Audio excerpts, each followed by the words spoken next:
Hello everyone. In last video we started reading our fourth lesson from the diary of Annie Frank. So let's continue. Since no one would understand a word of my stories to Kitty. Now who is Kitty?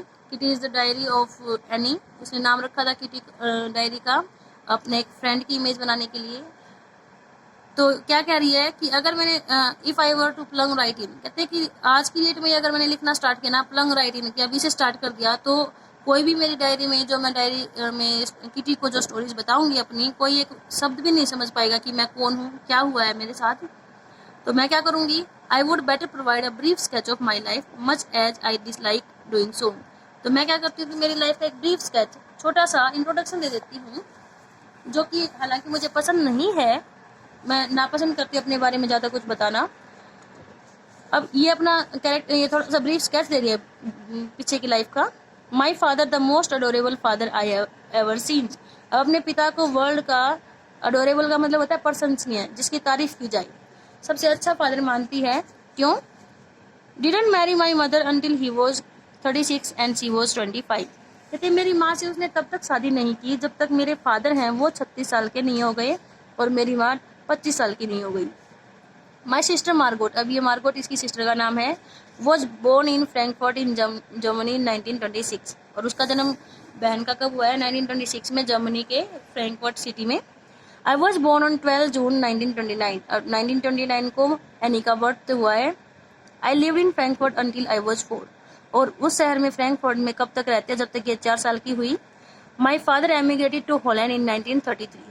अब यहाँ से Frankfurt से ये कहाँ गए? Holland में। इसके पिताजी 1933 में ये बिजनेस के लिए आए थे। My mother Edith Hollander friend, अब ये इसकी माँ का नाम है।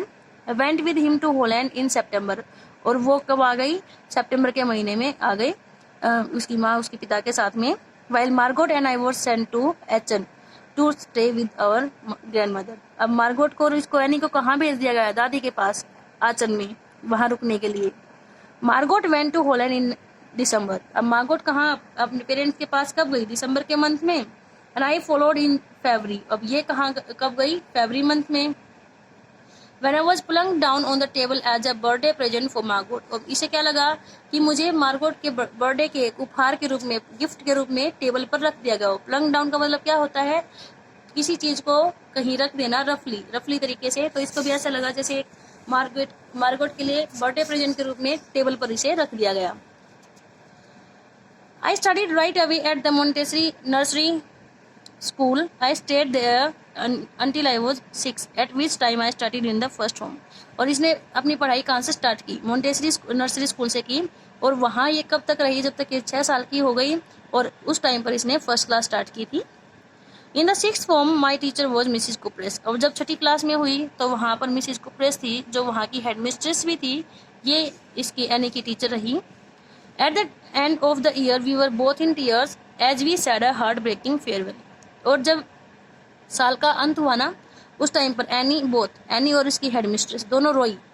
क्यों रोई? अब दोनों को विदा होना था, फेयरवेल विदाई हो रही थी, और हार्ट ब्रेकिंग फेयरवेल थी, क्योंकि ये दोनों एक दूसरे के बहुत ही क्लोज थी, दोनों एक दूसरे को पसंद करती थी। तो एक दूसरे से जब दूर हो रहे हैं तो हार्ट ब्रेकिंग, जो हृदय को हिलाने वाली, हृदय विदारक होती है, वो विदाई थी, तो दोनों रोई यहाँ पर। In the summer of 1941 grandma fell ill.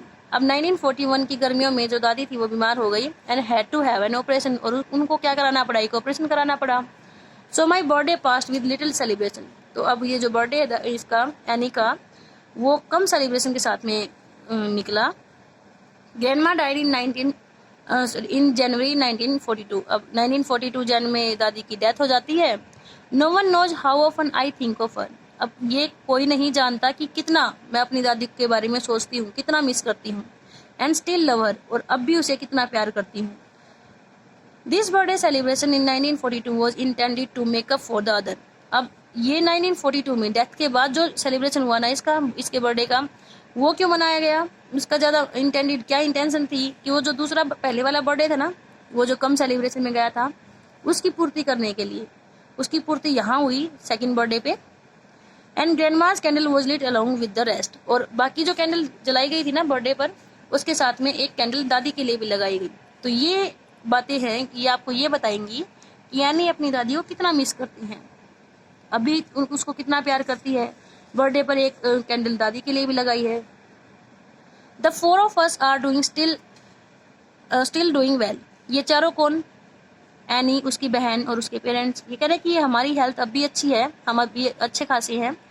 And that brings me to the present date of 20 June 1942। और ऐसे करके आज की डेट आ गई है जिस दिन उसने डायरी लिखनी स्टार्ट की। And the Soman dedication of my diary. और यहाँ पर इसने स्टार्टिंग किया डायरी लिखना।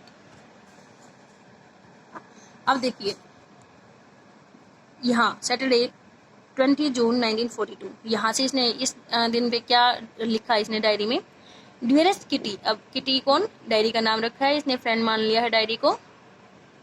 और entire class is quaking in its boots. अब आज की ये बता रही है कि 20 जून को क्या हुआ है कि क्लास में ना पूरी की पूरी क्लास क्वैकिंग इन बूट्स का मतलब होता है बेटा कि काफ़ी नर्वस थे वो, नर्वसनेस में हिल रहे हैं, डर रहे थे। The reason of course is the forthcoming meeting in which the teachers decide who will move up to the next form and who will be kept back. अब इनकी नर्वसनेस का, इनकी बच्चों की परेशानी का कारण क्या है? वो मीटिंग है टीचर्स की जो होने वाली है, और उस मीटिंग में क्या डिसाइड किया जाएगा कि who will move up to the next form। Form क्या? यहाँ पर क्लास, कि किस बच्चे को अगली क्लास में भेजा जाएगा, मतलब रिजल्ट डिक्लेयर किया जाएगा कि किसको पास किया जाएगा। And who will be kept back, और किसे वापस रखा जाएगा, मतलब कौन फेल होगा। तो बच्चे तो नर्वस होंगे ना कि पास हो या फेल हो। Half the class is making bets. आधी क्लास क्या कर रही थी? बेट्स का मतलब होता है शर्तें लगाना। आधी क्लास शर्तें लगा रही थी। GN and I. अब ये जीएन कौन है? ये यानी कि फ्रेंड है। कि जीएन और मैं laugh ourselves silly at the two boys behind us, CN and Jacques. अब इनके पीछे दो लड़के बैठे हैं, सीएन एंड जैक्स। अब इनके सिली पॉइंट्स पर उन दोनों लड़के हैं ना पीछे, वो बैठ कुछ सिली पॉइंट्स कुछ बातें कर रहे थे मूर्खतापूर्ण, उस पर ये दोनों हंसी। Who have stake their entire holiday saving on their bets. अब दोनों लड़कों ने क्या किया? पूरी की पूरी हॉलीडे पर जो हॉलीडे टाइम में जो सेविंग की थी उन्होंने उसको दाव पर, स्टेक का मतलब होता है दाव पर लगाना, शर्त उन्होंने आपस में लगाई। और शर्त पर क्या दाव में लगाया? हॉलीडे की saving. From morning to night. अब कहते हैं सुबह से रात तक क्या चलता रहा उनके बीच में? इट इज शर्त किस बात की? यू आर गोइंग टू पास। एक दूसरे को क्या कह रहे हैं कि तुम पास हो जाओगे। No I am not. अब दूसरा क्या कह रहा है? नहीं नहीं मैं पास नहीं होऊंगा। Yes you are. No I am not. अब खुद की बात नहीं कर रहे हैं, दूसरे की बात कर रहा है। एक दूसरे के बारे में बोले कि भाई तुम पास हो जाओगे, दूसरा कह रहा है मैं नहीं होऊंगा, फिर कह रहा है कि नहीं तू पास हो जाएगा। Even G's pleading glances and my angry outburst can't calm them down। और जब जीएन जो पास में बैठी थी ना, उसने उसकी जो नज़र थी, प्लीडिंग का मतलब जैसे रिक्वेस्टिंग सी होती है ना कि भाई चुप हो जाओ, और मैंने गुस्से से देखा, तो हमारी दोनों की उसकी रिक्वेस्ट वाली नज़र और मेरी गुस्से वाली, उसके बावजूद भी दोनों शांत नहीं हुए। इफ़ यू आस्क मी, और कह रही है कि अगर आप मेरे से पूछो ना, there are so many dummies that about a quarter of the class should be kept back. भैया जो मीटिंग होने वाली है टीचर्स की, वो डिसाइड करेंगे कि किसको पास करे किसको फेल करें। तो एनी अपने विचार बता रही है कि मेरे अकॉर्डिंग क्लास में 1/4, क्वार्टर का मतलब क्या होता है? 1/4, कि 100 में से 25 स्टूडेंट ऐसे होंगे जिनको वापस रख लेना चाहिए कि इतने डमीज है, इतने मूर्ख हैं वो बच्चे कि उनको कुछ नहीं आता, फेल कर देना चाहिए।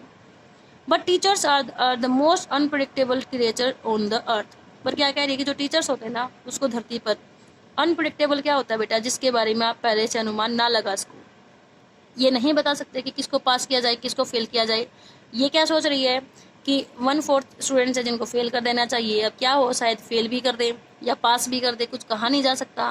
तो यहाँ से अपना क्वेश्चन बनेगा कि टीचर्स को अनप्रिडिक्टेबल इसने क्यों बताया है, क्योंकि जो बच्चे फेल होने जा रहे हैं शायद उनको पास भी कर दिया जाए। आई am not so worried about my girl friends and my self. अब कह रहे कि मेरे जो लड़की दोस्त है ना उनके बारे में और खुद के बारे में मैं टेंशन में नहीं हूँ, क्योंकि उसको पता है कि अच्छी खासी है पढ़ाई में, इसलिए तो टेंशन में नहीं है कि बहुत अच्छा पढ़ाई में बहुत अच्छी है ये। The only subject I am not sure about it's maths. और क्या कह रही है कि किस बारे में मुझे पक्का यकीन नहीं है, बस मैथ्स की टेंशन है मुझे, और इसलिए नहीं कि उसको मैथ्स आता नहीं है, बड़े अच्छे से आता है, टेंशन तो कुछ और ही है। एनीवे कोई बात नहीं, all we can do is wait. बस हमारे हाथ में तो एक ही चीज़ है, इंतजार, वेट करें। Until then we keep telling each other not to lose heart। और हम सिर्फ एक दूसरे को क्या कहते रहे कि हिम्मत मत हारो। लूज हार्ट का मतलब हिम्मत ना हारना। I get along pretty well with my old teachers. अब क्या कह रही है कि मेरी तो अच्छी खासी बनती है, गेट अलॉन्ग वेल, इसका मतलब क्या होता है, अच्छी बनना, टीचर्स के साथ अच्छी बनती है। There are 9 of them, 7 men and 2 women. अब टीचर्स में कौन है, 7 मैन है, 2 वीमेन है। Mrs Kessing the old fogey who teaches maths. अब ओल्ड फोगी कौन होता है, जो ओल्ड फैशन वाले पर्सन होते हैं, पुराने तरीके वाले। कहते हैं कि वो हमें जो मैथ्स पढ़ाते हैं। वॉज एनोइड, एनोइड का मतलब होता है नाराज हो जाना। With me for aegis, aegis का क्या मतलब होता है, जैसे यूको से। ऐसा लगता है कि जो मिस्टर केसिंग है ना, ये तो जैसे मुझसे सदियों से नाराज हैं।